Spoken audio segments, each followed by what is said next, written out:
Baik Bapak dan Ibu, mohon maaf.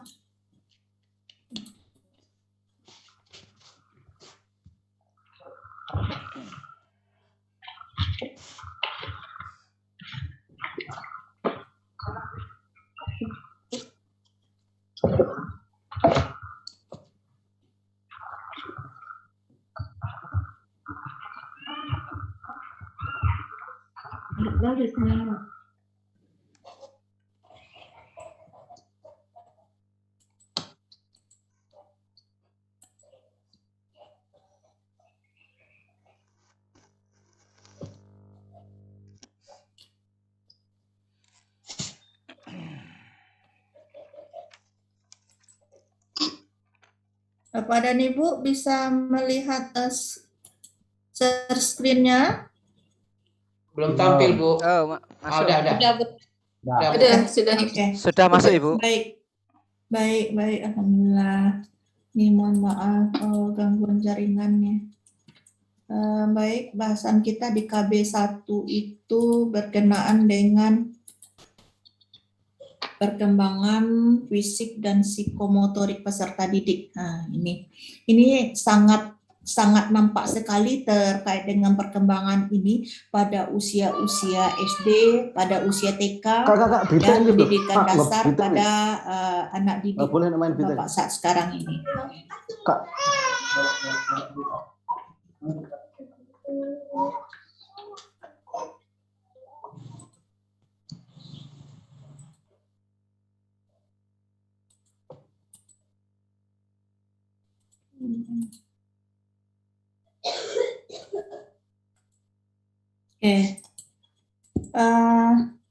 Bahasan kita pertama sekali bagaimana bisa membedakan antara perkembangan fisik dan psikomotorik. Ya Bapak dan Ibu, ada perkembangan fisik, ada perkembangan psikomotorik. Bapak dan Ibu sudah menyaksikan video juga ya Bapak dan Ibu? Ternyata perkembangan itu sudah dilalui sejak Pak Mustafirin, sejak dalam kandungan bahwasanya pertumbuhan dan perkembangan itu telah dialami oleh individu, dan setiap tahapannya tentu sudah Bapak Ibu lihat di dalam video tersebut. Sekarang coba kita cermati apa itu yang dimaksud dengan perkembangan, apa itu yang dimaksud dengan pertumbuhan. Apa itu perkembangan fisik dan apa itu perkembangan psikomotorik. Perkembangan merupakan bertambahnya kemampuan dalam struktur fungsi ya. Struktur fungsi tubuh yang lebih kompleks dalam pola yang teratur dan dapat diramalkan sebagai hasil dari sebuah proses kematangan. Bapak dan Ibu, bahwasanya perkembangan kita itu ada tingkat-tingkat kematangannya yang nantinya antara satu dengan yang lainnya akan berbeda pencapaian tingkat kematangan. Jadi dalam perkembangan itu ada namanya tugas-tugas perkembangan. Setiap rentang usia dia ada tugas perkembangan. Yang namanya tugas harus diselesaikan ya Bapak dan Ibu. Apabila tugas tidak selesai bagaimana? Tentu tugas tersebut harus dijemput untuk menyelesaikan. Kan seperti itu ya Bapak dan Ibu. Ya. Misalnya anak didik kita tidak mampu menyelesaikan tugas, berarti kan dia harus menuntaskan tugas itu juga supaya mencapai tingkat ketuntasan. Begitu juga dengan perkembangan kita. Setiap tahapan perkembangan itu punya tugas-tugas perkembangan yang harus dituntaskan, dikuasai oleh individu yang idealnya tentang perkembangan tersebut.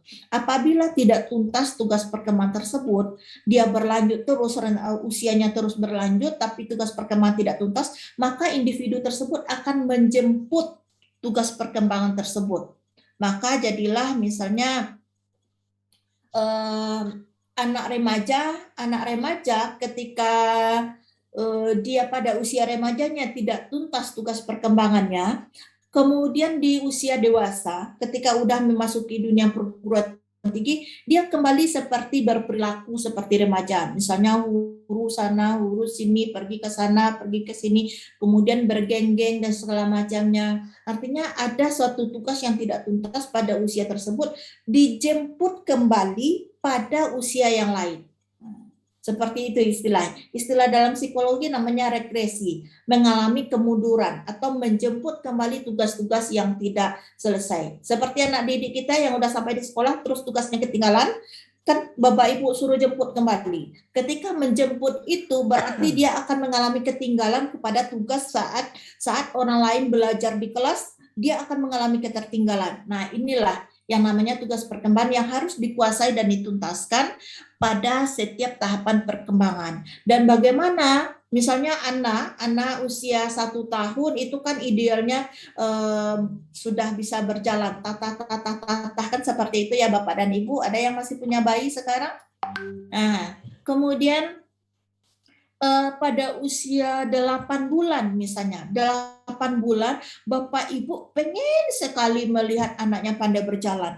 Ya, melihat anak orang yang udah 1 tahun, udah pandai jalan, pengen juga anaknya segera untuk pandai jalan. Sehingga apa? Anaknya diberdirikan, disuruh pegang-pegang gitu ya, ditegak-tegakkan istilahnya orang Minang, seperti ditata-tata seperti itu ya. Nah, sebenarnya dia belum mencapai kematangan dari segi struktur fisik untuk melewati tugas perkembangannya itu, tapi diminta dipercepat oleh orang lain sehingga sesuatu yang tidak matang, apa rasanya Bapak dan Ibu? Seperti pisang yang tidak matang, yang tidak masak, tidak matang, rasanya gimana? Nggak enak ya? Kurang enak, Bu. Hambar ya, tidak Iya. manis ya Bapak dan Ibu. Nah, seperti itu juga. Seseorang yang dipaksa untuk cepat mencapai kematangan atau cepat menuntaskan ke tugas perkembangan juga mengalami seperti itu. Nah, kita ibaratkan kepada pisang, kemudian kita kembalikan kepada anak kita tadi yang kita paksa untuk berlatih berjalan. Yang terjadi apa? Anak tidak mampu, dari segi struktur fisiknya belum siap, kemudian psikologisnya juga akan terganggu. Apa terganggunya? Mengalami ketakutan, kecemasan. Nah, inilah namanya pentingnya kita mempelajari tentang, mengenali tentang perkembangan peserta didik kita ini, karena persoalan perkembangan saat sekarang ini itu bukan bim salah bim terjadi saat sekarang, tapi juga sudah didasari sejak dalam kandungan. Bapak Ibu sudah lihat videonya ya, bagaimana respon dan bagaimana rangsangan stimulus dari orang tua, dari ibu, kondisi emosional dari seorang ibu bisa mempengaruhi tumbuh kembangnya janin. Bapak dan Ibu cobalah, ada yang mau mencoba apa gimana ya, di tray bertengkar suami dan istri sedang hamil, apa yang dirasakan oleh si ibu? Hamil besar itu, coba bertengkar, coba misalnya marah-marah, yang dirasakan apa? Tegang, Bu, tegang. Tegang, janinnya ada kontraksi ya Bapak dan Ibu ya. Sakit perutnya. Kepada Bapak ya. Ya, oh pintar sekali Pak Lukman sampai tahu gitu ya. Biasanya ibu-ibu aja yang ngerasain, tapi sekarang Pak Lukman sampai ngerasain gitu. Nah, yang dirasakan oleh ibu-ibu seperti itu, kram perutnya, mengalami kontraksi. Ini kenapa terjadi seperti itu? Karena ada gangguan emosional yang dialami oleh ibu yang berdampak kepada janinnya. Anak-anak bayi yang rewel, yang dilahirkan kemudian banyak ulah atau rewel gitu ya, itu juga bisa berdampak dari kondisi emosional si ibu pada waktu hamil. Coba boleh Bapak Ibu observasi atau wawancara ibu-ibu atau tanya kepada diri kita sendiri. Pada waktu hamil gimana sih kondisinya, emosionalnya gimana? Terus kita lihat anak kita sekarang. Nah, itu salah satunya Bapak dan Ibu, banyak lagi hal-hal yang lain yang mempengaruhi. Jadi ini penting proses kematangan ini. Kemudian fisik ini organ yang kompleks yang terbentuk pada masa pranatal dalam kandungan. Nah, Bapak Ibu lihat ya pertumbuhan janin mulai dari berapa inci bertambah lagi ya sampai dia menjadi segumpal daging. Nah, itu ada kan relevansinya dengan Al-Qur'an, sampai terbentuknya tulang, kulit, sampai terbentuknya struktur organ tubuh bagian dalam, bagian luar gitu. Itu kan nampak di video tadi ditayangkan itu. Nah, Bapak dan Ibu, selanjutnya kita coba lihat perkembangan fisik individu itu dipengaruhi oleh apa saja. Satu, sistem saraf, ya. Sistem saraf bisa merangsang kecerdasan dan juga kondisi-kondisi emosional ya individu. Ya, bisa merangsang tentang perkembangan kecerdasannya. Jadi istilahnya seperti ini, bagi saya ketika ada mahasiswa yang tumpul, artinya kurang kreatif, diam, vakum, wah itu saraf-sarafnya lagi mandek itu. Nah, coba asah bagaimana cara mengasahnya gitu ya. Diasah terus untuk berpikir, berdialog, membaca dan segala macamnya. Jadi sistem saraf ini dapat mempengaruhi perkembangan kecerdasan dan perkembangan emosi. Kemudian juga perkembangan fisik individu itu dilihat dari otot-otot. Ya, otot-otot. Ya, perkembangan kekuatan otot itu akan mempengaruhi perkembangan kekuatan dan motorik. Motorik ini ada motorik halus dan motorik kasar, Bapak dan Ibu. Motorik halus ini di jari-jari tangan kita ini motorik halus yang nanti akan berfungsi untuk menulis, menggambar, melukis, ya. Nah, jadi kenapa ya ada orang tua, nah, termasuk saya sendiri nih Bapak dan Ibu, ketika anak saya baru lahir itu, ya, anak saya baru lahir itu di telapak kaki dan telapak tangannya dipukul kayak gini. Untuk apa Bapak dan Ibu? Untuk merangsang saraf-saraf sensori motorik yang ada di jari jemarinya ini. Karena ini akan berfungsi untuk melatih ketahanan anak kita dalam menulis gitu. Memegang pensil-pensil gitu ya, meraba gitu. Itu Bapak dan Ibu. Jadi Bapak Ibu yang punya bayi, sekarang ada yang punya bayi? Bu Arini. Ada yang punya bayi? Bu Arini. Siapa Bu Arini? Iya. Bu Arini punya bayi. Berapa umurnya Bu Arini? Ada Bu Arini di dalam ini? Mohon maaf Ibu, saya belum mempunyai putra. Mohon doanya Bu, semoga segera di amin. Iya. Ini saya yang ada bayi itu. Udah didoakan sama Pak Lukman ini. Amin ya. Terima kasih Ibu. Oke, walaupun misalnya Bapak dan Ibu sekarang nggak punya bayi ya, tapi ingat punya, ya Bu. kita punya, Bu. Siapa? Pak Mustafirin Bu. Pak Mustafirin. Berapa umurnya, Pak? Umurnya 16 bulan. 16 bulan, oke. Jadi ini sambil belajar psikologi perkembangan, sambil ingat juga tumbuh kembang anak kita ini. Bapak dan Ibu, Pak Mustafirin. Ya. Nah, ini bayinya ada merangkak ya, Pak ya? Jadi alat peraga, Pak Firin. Jadikan alat peraga. Pakai alat peraga. Ketika merangkak itu apapun yang ada di dekatnya diambilnya ya. Iya Bu, iya. Ya, diambilnya. Termasuk kotoran ayam juga diambil. Pokoknya apapun diambilnya itu. Setelah diambil dipegang, terus dirasa. Iya. Ya, benar ya. Nah, itu dalam rangka ini sekalian kita belajar tentang perkembangan kognitif yang KB2 ini. Sekalian dalam rangka dia mempelajari tentang kondisi. Jadi anak pada tahapan itu ada namanya sensori motorik, perkembangan kognitifnya itu sensori motorik. Sensori melalui tangan-tangan ini, melalui gerak-gerak yang sangat aktif, kemudian dia kenali tentang lingkungan sekitarnya. Nah, jadi kemudian Bapak dan Ibu bisa juga melihat anak didiknya usia sekolah itu ya, ada yang sudah setengah jam, 45 menit atau 1 jam disuruh untuk nulis, pakai metode konvensional misalnya dikte gitu ya. Tulisannya masih rapi loh Bapak dan Ibu, masih bagus, tertata rapi. Tapi ada yang baru 10 menit udah capek, aduh kayak gini tangannya nih. Capek. Anak saya yang besar itu. Anak yang besar kayak gitu ya Pak ya. Capek. Bapak dan Ibu ingat, itu tidak terjadi pada waktu itu saja. Tapi itu didahului oleh proses perkembangan sejak awal. Yaitu ketahanan motoriknya. Makanya biarkan saja anaknya Pak Mustafirin mau merangkak, biarkan. Jangan cepat-cepat disuruh duduk, jangan cepat-cepat disuruh untuk berdiri. Biar dia nikmati masa merangkaknya itu. Karena merangkak itu bagaimana Bapak dan Ibu, itu untuk latihan ketahanan otot. Ya, latihan ketahanan otot yang nanti berguna, bermanfaat untuk menulis, untuk belajar, proses belajar. Dan juga latihan untuk sensori motorik, rangsangan-rangsangan di sini. Di telapak tangan yang nanti bermanfaat untuk proses belajar. Begitu Bapak dan Ibu ya. Jadi otot-otot ini mempengaruhi perkembangan kekuatan kita, kekuatan fisik dan juga kemampuan motorik.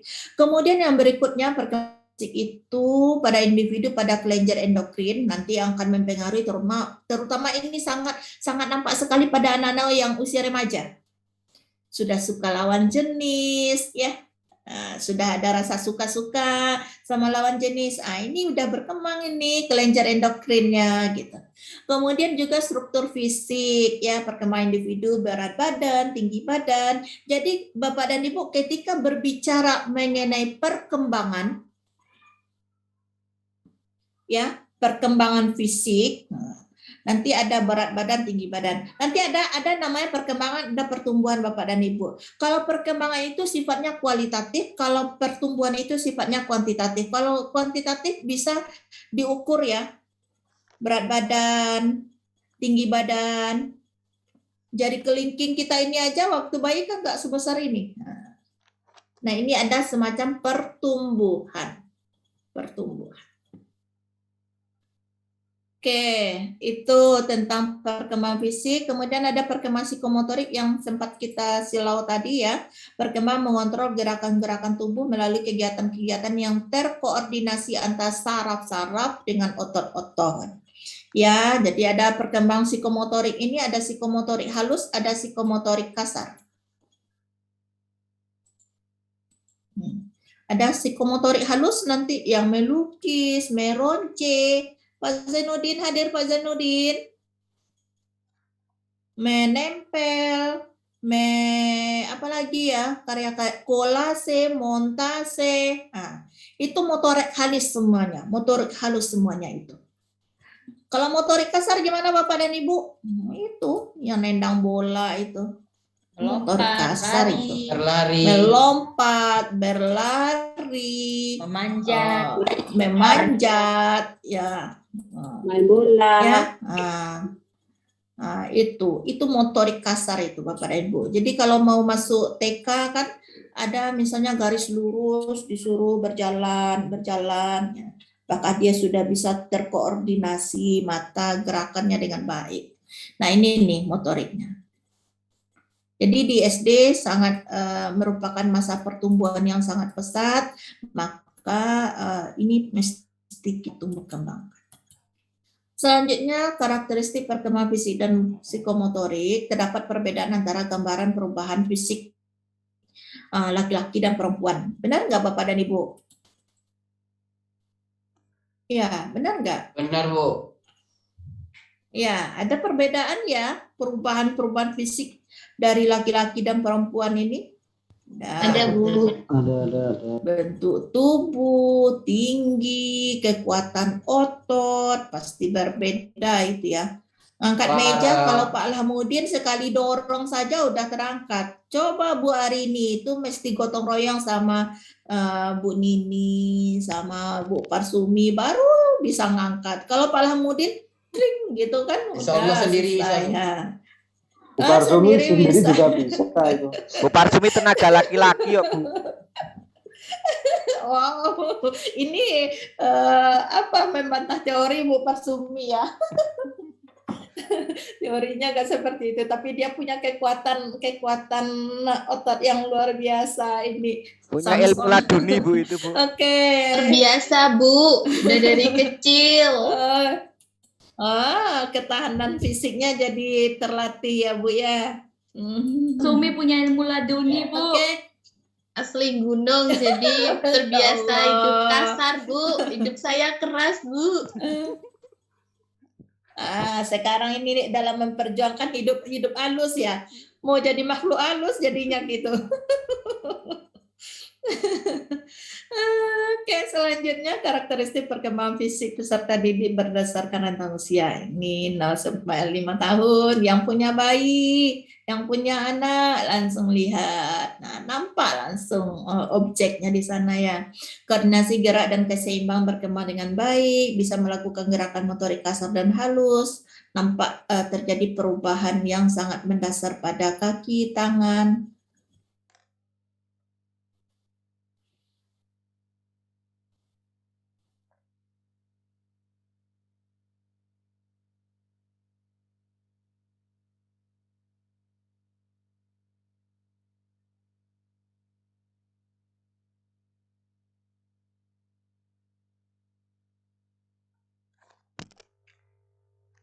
Silakan Bu Parsumi dilanjutkan. Ini Bu dosen terpental. Usia 0 sampai 5 tahun. Yang punya bayi ya. Oh iya Pak Firin monggo. Silakan. Dosennya yang usia magister 0 sampai 5 saja. tahun. Pada usia 0 sampai 5 tahun, anak-anak biasanya banyak semakin tua semakin banyak Senyum tidur. duluan Pak Firin ya. Iya, semakin tua semakin banyak tidur. Itu perkembangan fisik naluriah. Sinyalnya jaringannya kurang bersahabat di tempat saya ini. Halo? Iya Bu. Ya, Bu. Masuk Bu, jelas Bu. Ya Bu. Ya, mohon maaf, Nggak jaringan apa-apa. kurang bersahabat, terputus-putus. Lanjut kita ya. Jadi begitu pada tahapan-tahapan perkembangan. Ini setiap rentang usia juga seperti itu. Walaupun nggak share screen, nggak apa-apa ya, Pak Lukman ya. Nggak apa-apa Bu, ya. Karena di laptop belum connect ini pakai Lanjut HP. Bu. Nggak apa-apa Bu. Nanti mungkin PDF-nya bisa dikirim lewat grup kelas kan nggak masalah Bu. PDF-nya ada di diskusi. Ya, Oh, di diskusi ada ya. Oke ya belum. Ada Materi diskusi. dosen ada Pak Lukman. Oke. Atau di-download nanti di-share lewat hostnya lain, Bu. Kelamaan atau tidak? Laptop Ibu belum connect. Di materi dosen ada diskusi. Oke. di LS ada Bapak dan Ibu. Iya.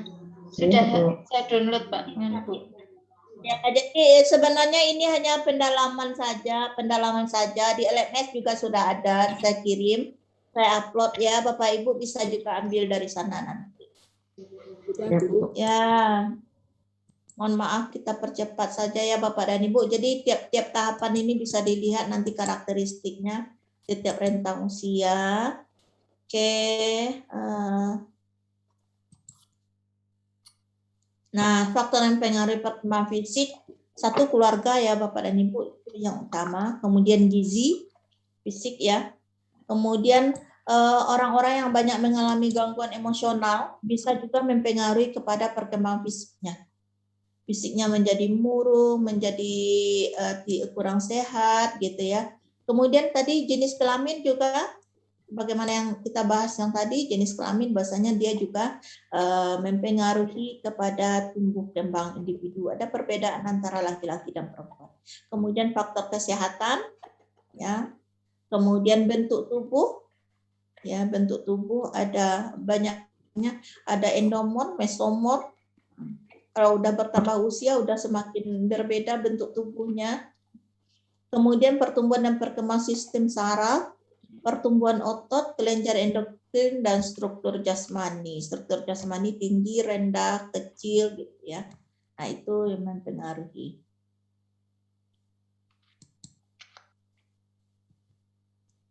Oke.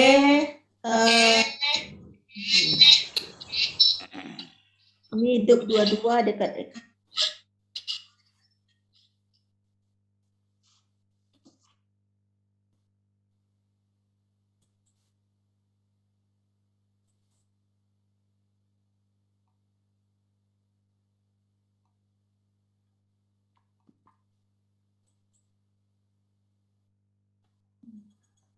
Bapak dan Ibu, selanjutnya faktor yang pengaruh psikomotorik, pola asuh orang tua itu penting Bapak dan Ibu ya. Bagaimana bisa orang tua seiring sejalan dalam proses pengasuhan anak. Kemudian gen dari orang tua, ya ada kecenderungan dari gen dari orang tua juga. Kemudian juga pengaruh dari lingkungan. Oke. Dan ini beberapa ayat-ayat Al-Quran, hadis untuk memperkuat dari hal ini. Bagaimana implikasinya? Implikasi dari Bapak Ibu, kita mengenali tentang perkembangan peserta didik ini, tentang perkembangan fisik ini. Pertama, guru lebih memahami dan menghargai perbedaan individual anak. Sebagaimana yang disebutkan tadi, anak akan berbeda tahapan perkembangannya dan juga akan berbeda dalam pencapaian tingkat kematangannya. Sehingga kita mesti menghargai perbedaan individual anak. Yang kecil tidak mungkin, yang kecil, yang rendah tidak mungkin kita tempatkan duduknya di bagian belakang. Nah, kalau misalnya ada gangguan secara fisik pada anak, misalnya gangguan pada mata, tapi dia tinggi, tentu juga tidak bisa di belakang, mungkin di samping kiri atau kanan. Nah, jadi dengan mengenali belajar tentang perkembangan peserta didik ini, kita lebih kenal tentang tumbuh kembang anak kita, tentang perkembangan fisik dan psikologis anak kita, sehingga kita bisa memperlakukan mereka sesuai dengan karakteristik keunikan mereka, keunikan anak didik kita. Nah, ini penting. Walaupun pembelajarannya secara klasikal Bapak dan Ibu, tapi memperhatikan dan memberikan pelayanan sentuhan kepada anak kita secara individual sesuai dengan karakteristik keunikan mereka itu sangat penting sekali. Ya, kemudian mengingatkan orang tua dan anak untuk pentingnya makanan bergizi. Kemudian ini peran dari guru ini, mengingatkan misalnya anaknya kurang gizi disampaikan sama orang tuanya gitu ya. Kemudian media pembelajaran yang lebih variatif sesuai dengan karakteristik tumbuh kembang anak gitu. Anak SD seperti apa media pembelajarannya? Tentu berbasis konkret gitu ya, berbasis konkret. Tidak sama dengan anak usia SMP ataupun SMA. Kemudian memberikan stimulus untuk mempercepat perkembangan fisik dan psikomotorik dengan adanya latihan-latihan, dengan adanya mata pelajaran PJOK ya Bapak dan Ibu, itu dalam rangka untuk mengembangkan psikomotorik anak. Ya, psikomotorik anak. Kemudian yang sangat penting juga berikan ruang dan kesempatan untuk melatih perkembangan anak ini, sehingga bagi sekolah-sekolah yang memiliki fasilitas, itu bisa merangsang untuk perkembangan anak. Kalaupun tidak, Bapak dan Ibu yang ada di lingkungan yang punya ruang belajar alam, sekolah alam seperti sekolah alam, itu sebuah ruang untuk melatih perkembangan anak. Sense-nya akan lebih terasa lagi nanti itu. Nah, ini terkait dengan perkembangan fisik dan psikomotorik anak. Jadi dapat dibedakan, satu, ketika berbicara mengenai perkembangan itu sifatnya kualitatif, ya, yang tidak bisa diukur karena dia ada sepanjang rentang kehidupan. Ketika berbicara mengenai pertumbuhan itu sifatnya bisa diukur, yaitu bersifat kuantitatif, yaitu apa saja contohnya, berkenaan dengan tinggi, berat badan, ya, lengan, kaki, ya, berat badan, besar tubuh, itu semuanya kan bisa diukur, bisa ditimbang, itu pertumbuhan. Kemudian ada perkembangan ini, ada fisik, ada psikomotorik. Ya, fisik sudah dilihat dari struktur tubuhnya, kemudian psikomotorik itu ada motorik halus, ada motorik kasar. Nah, ya, sudah terpetakan itu ya Bapak dan Ibu. Jadi kita sebagai guru bagaimana bisa merangsang, menstimulus anak kita bisa mencapai tahapan-tahapan perkembangan optimal. Setiap individu tidak akan sama penguasaannya dalam setiap tahapan, itu ditentukan oleh kematangan. Salah satu kematangan juga dipengaruhi oleh pola asuh, gizi, stimulus dari keluarga gitu ya, mempengaruhi dari tingkat kematangan individu. Oke, Bapak dan Ibu, kita coba masuk kepada KB kita yang kedua tentang perkembangan kognitif. Perkembangan kognitif ini kelihatan Bapak Ibu? Belum, Bu. Belum ada, Bu. Belum. Baru loading. Nah, Nah, sudah mulai.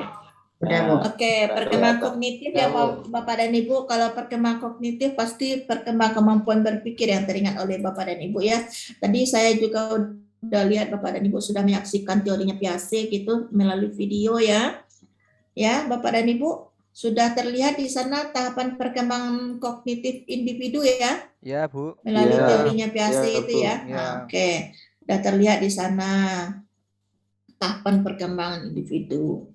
Dan sesungguhnya ini sebenarnya sudah terlihat dalam kenyataannya dalam Bapak dan Ibu kepada anak-anak kita, tinggal kita ngulas-ngulas sedikit saja lagi.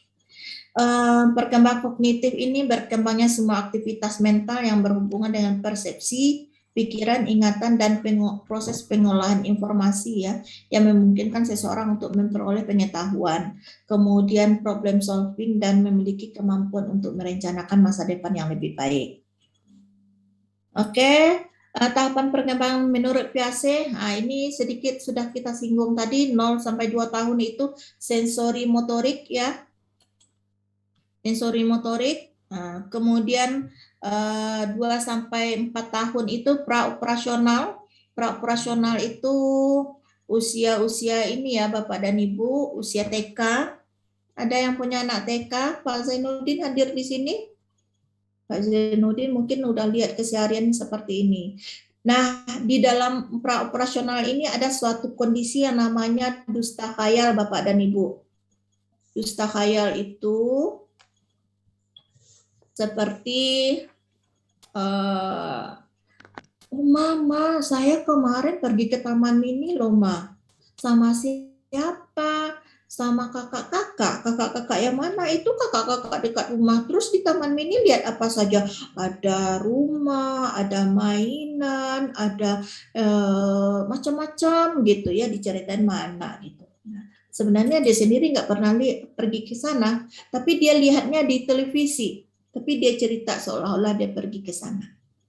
Nah, kita sebagai orang tua, wah jangan itu kamu berbohong, itu nggak baik loh nak, kecil-kecil udah berbohong. Nah, Bapak dan Ibu pada masa itu ada namanya dusta khayal Bapak dan Ibu. Namanya khayalan ya Bapak dan Ibu, banyak anak-anaknya menghayal, dia pergi ke pasar, pergi beli ini, beli itu, dan selamanya padahal sebenarnya tidak ada, tapi dia dapat cerita dari temannya atau dia lihat televisi. Nah, jadi ada semacam kondisi imajinatif pada anak kita pada usia itu untuk merangsang sebagai tanda bentuk perkembangan kognitifnya. Tugas kita bagaimana? Nah, tugas kita sebagai orang tua jangan pernah melabeli pada anak kita, oh kamu pembohong dan segala macam, tidak. Terus bagaimana? Oh iya nah, kapan perginya? Dengan apa? Terus lihat apa saja? Apa yang kamu dapatkan di sana? Sehingga apa yang terjadi Bapak dan Ibu? Pertama, anak kita semakin berkembang kemampuan berpikirnya. Yang kedua, keterampilan berbahasanya semakin cakap. Dia semakin banyak kosakatanya. Yang ketiga, akan tumbuh rasa kepercayaan diri. Karena apa? Karena satu kata kunci, ibunya, bapaknya menghargai dia dan mendengarkan apa yang salah. Itu akan menumbuhkan rasa percaya diri pada anak. Ya Bapak dan Ibu, jadi itu yang namanya pada usia praoperasional ini pada usia TK ini, dusta khayal gitu ya. Nah, kemudian berikutnya pada usia 7 sampai 12 tahun atau 11 tahun itu operasional konkret, istilahnya Bapak dan Ibu, operasional konkret. Bapak dan Ibu, kita lihat misalnya teman-teman kita yang guru matematik ketika mengajarkan anak-anak ada yang bawa sempoa, atau zaman saya kecil dulu saya ingat, atau zaman Bapak dan Ibu mungkin apakah kita satu zaman atau gimana gitu ya Bapak dan Ibu, diminta dulu kita bawa lidi, tahu nggak lidi? Pak Lukman? Ya. Bawa lidi ke sekolah, lidi Dulu yang ya, dipotong kecil-kecil. Iya dulu. Ingat ya? Ingat ya. Bu, iya. Nah, ingat ya. Kasih karet itu salah ya. salah satu bentuk tahap operasional konkret itu Bapak dan Ibu. Sehingga apa? Sekarang buku-buku yang Bapak Ibu berikan kepada anak didik kita, buku-buku tema, buku-buku pembelajaran kita sekarang, semuanya bergambar, semuanya berwarna, ya. Itu dalam rangka menjawab tahapan perkembangan berpikir operasional konkret ini. 10 ditambah 10, berapa anak-anak? Sehingga dia ngambil lidi 10 tambah lidi 10, kemudian dihitung. 20, Ibu. Ya, benar gitu. Ya, 10 butir telur dikurang dengan 3 butir telur, berapa, misalnya pakai soal HOTS gitu ya, Andi mempunyai 10 butir telur, kemudian di perjalanan terdapat 3 butir telurnya pecah. Berapa butir telur, berapa buah telur yang tinggal lagi? Telurnya mana Ibu? Telurnya mana Bapak? Kan ditanyain sama anak. Makanya di buku itu ada gambar-gambarnya itu. Ya, jadi operasional konkret ini Bapak dan Ibu istilahnya 1 pena tambah 2 pena, berapa pena gitu? 3 pena. Mana penanya ini? Mana penanya lagi ini? Nah, itu konkret. Konkret itu tampakkan bendanya, tampakkan wujudnya. Itu konkret. Ya Bapak dan Ibu, itu pada usia SD. Di akhir nanti, di usia 12 tahun menjelang 13 tahun, maka dia akan memasuki operasional formal. Operasional formal ini sudah mampu dia untuk mengkaji sebab akibat, analisis gitu ya. Ini dia pada usia operasional konkret ini. Oke, itu. Kemudian yang berikutnya, karakteristik kemampuan proses keterampilan kognitif peserta didik diawali ada persepsi. Ya, ada persepsi itu Bapak dan Ibu diawali dari stimulus. Seperti ini, kita bertemu pertama kali ya Bapak dan Ibu. Saya ucapkan salam, saya sapa Bapak dan Ibu, apa yang mulai terasa, apa pikiran Bapak dan Ibu terhadap saya? Menjawab salam.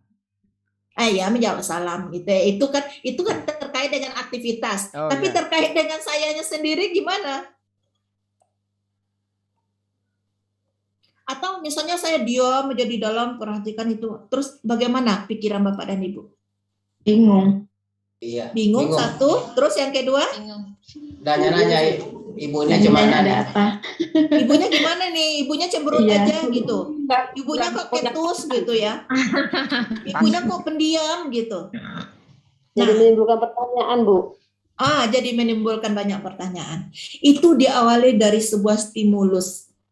Saya diam saja, saya abaikan dan segala macam, sehingga menghasilkan sebuah persepsi, sebuah pandangan. Kemudian kita bangun komunikasi, saya sapa Bapak Ibu, saya bangun komunikasi dengan Bapak dan Ibu. Persepsi yang pertama tadi bagaimana Bapak dan Ibu? Pak Alhamudin gimana pertama kali ketemu dengan saya? Sama. Oh, belum tahu, Bu. Sekarang baru agak enak, Bu. Oh, baru agak enak. Yang kemarin masih takut ya? Awalnya kan belum tahu, Bu. Ada Ya. enak teman. Banyak pertanyaan tuh, Bu.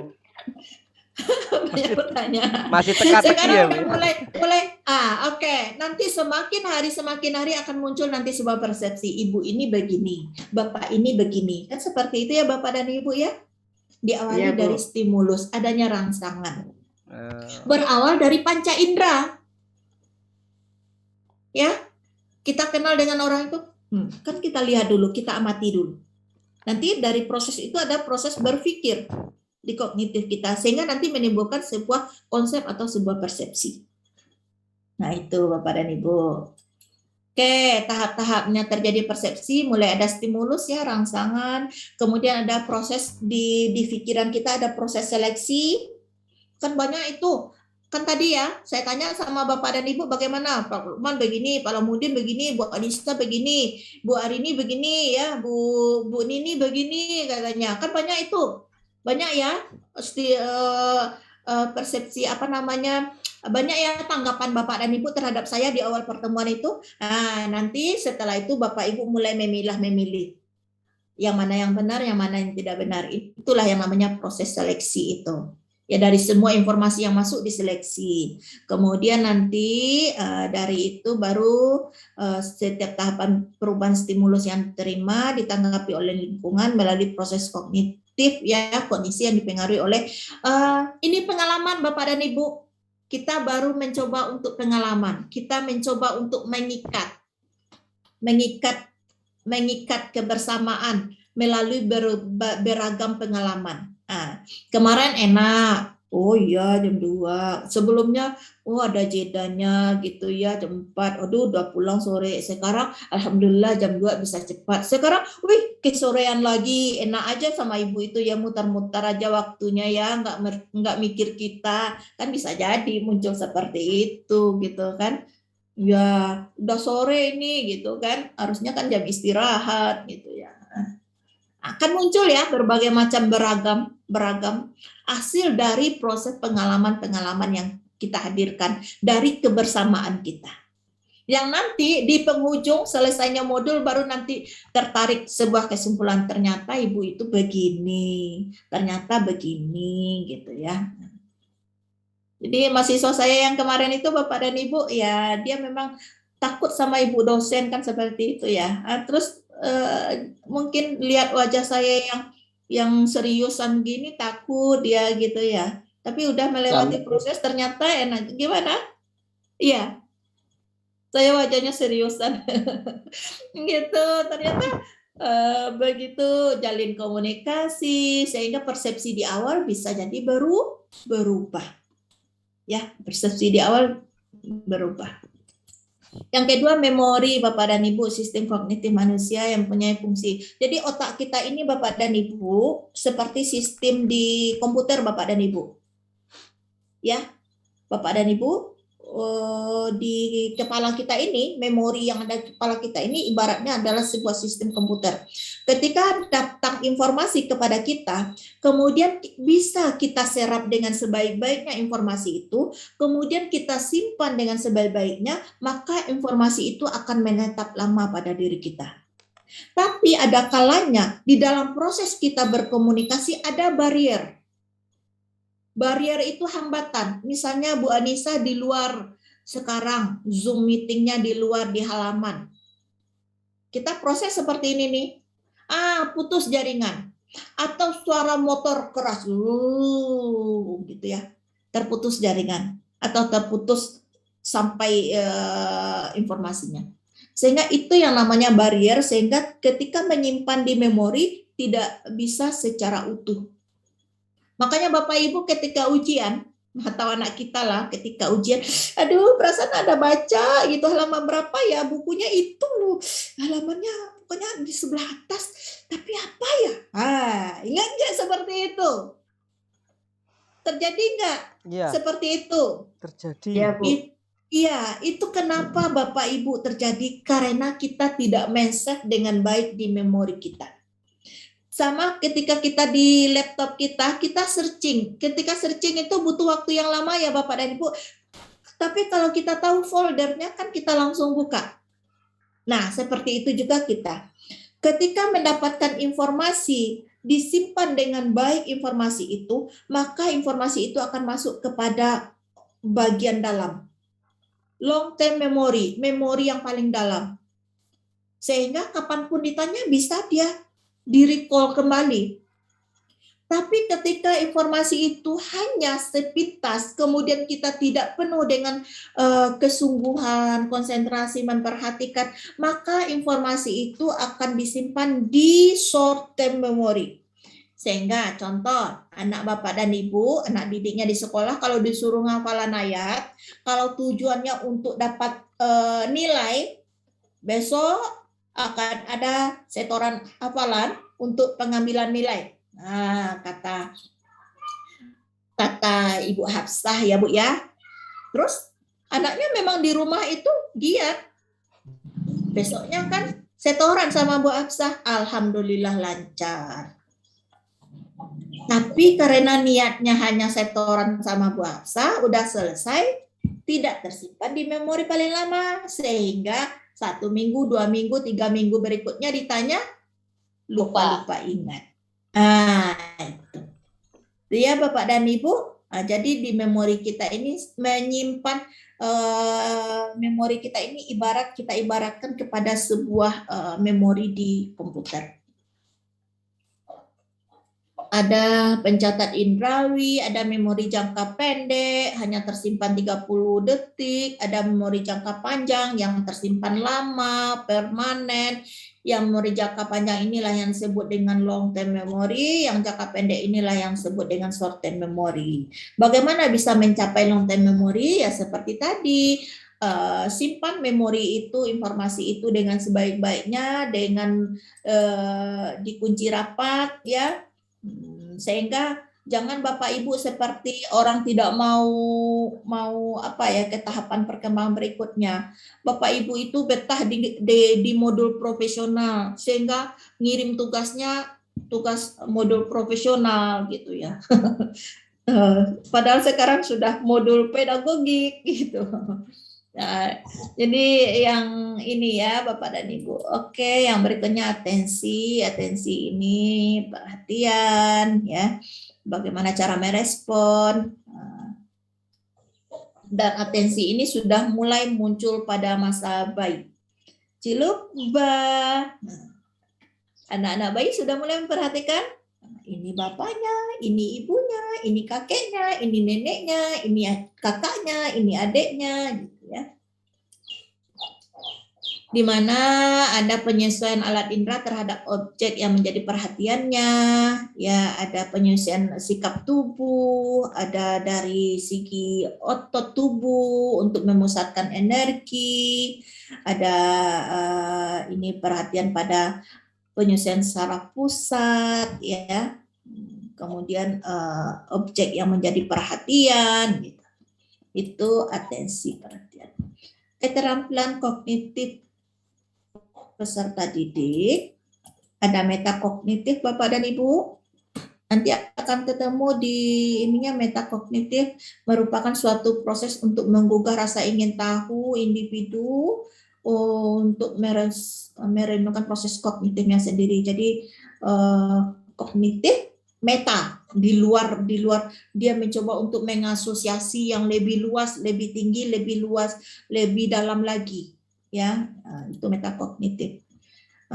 Meliputi pengembangan wawasan, kemudian pengetahuan terhadap tugas-tugas, kemudian pengetahuan terhadap strategi-strategi gitu ya. Itu Bapak dan Ibu ya. Tentang metakognitif ini. Strategi kognitif, bagaimana bisa kemampuan internal yang terorganisasi yang dapat membantu siswa dalam proses belajar, proses berpikir, memecahkan masalah, mengambil keputusan. Jadi Bapak dan Ibu untuk pembelajaran 410 saat sekarang ini memang sangat diharapkan bisa mencapai kepada metakognitif ini. Sehingga salah satu model pembelajaran nanti yang akan dikembangkan, yang akan dituntut seperti problem based learning gitu ya, pemecahan masalah. Anak-anak dihadirkan masalah gitu, disuruh dia memecahkan masalah, disuruh dia mencari solusi, disuruh dia untuk mengambil kesimpulan. Nah ini strateginya Bapak dan Ibu.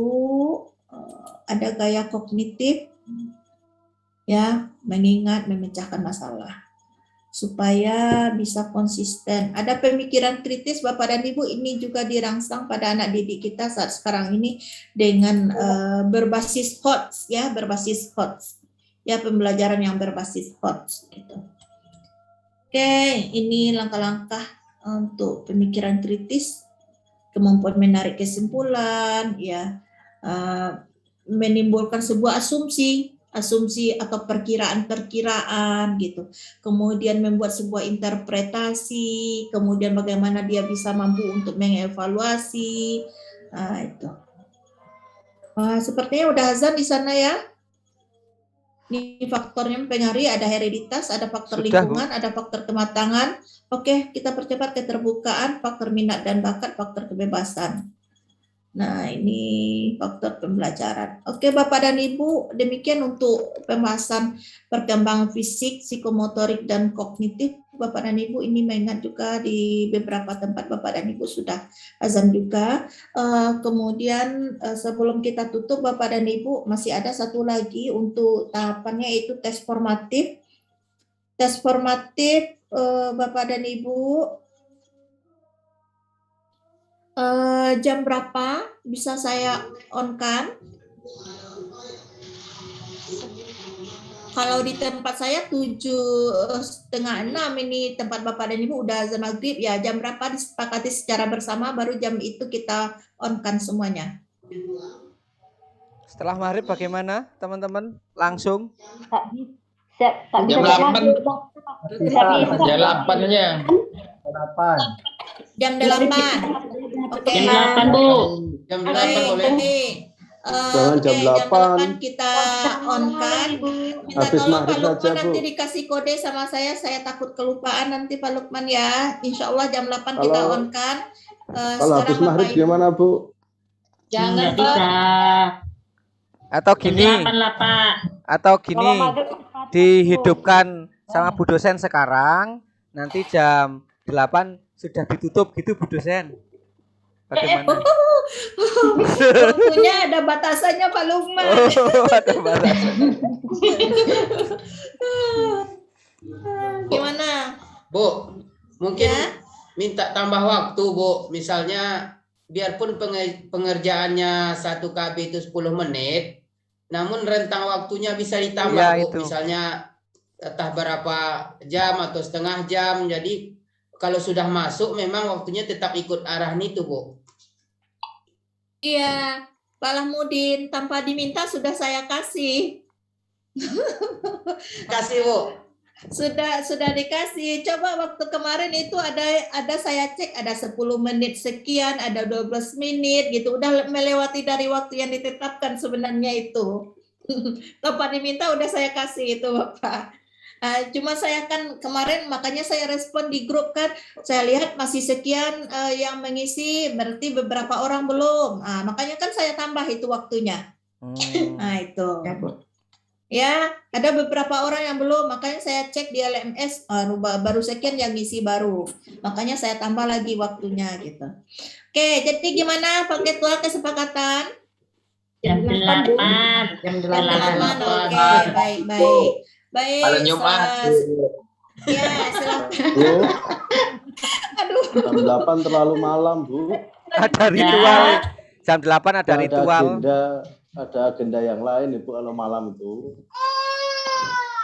Pak Begitu, Mustafir. saya sudah mengiyakan permintaan dari tetangga ini jam 8 nanti ya. Kalau- Kalau kami jam 7 harusnya maghrib, Pak. Kalau buat Iya, terburu-buru dua juga, klaster. Klaster pertama bakdo maghrib, klaster kedua nanti jam 8 gitu. Iya. Bu dosen ketawa. Saya sholat maghrib. Bingung nanti Bu dosennya, kasihan. Iya, 2 kali saya on off Iya. jadinya gitu. Jam Jadi 7 aja gimana? lah Pak. Bu. Oke, jam 7 ya. Yang jelas Oh, jam ya. 7 itu udah Jam selesai 7, sholat oke. maghrib semuanya. Ya, jam 7 Oke. ya. 7, Bu. Insyaallah. Ini Bu Oke, Herli baik. golongan tengah-tengah ini jam 7 ya udah. Mana Pak Budi? Jam 8 Turun 11 lah. Pak. Bintang Udah lah. waktunya jam 7. Ya udah jam 7 Bu. Udah diputuskan jam 7. Oke, baik.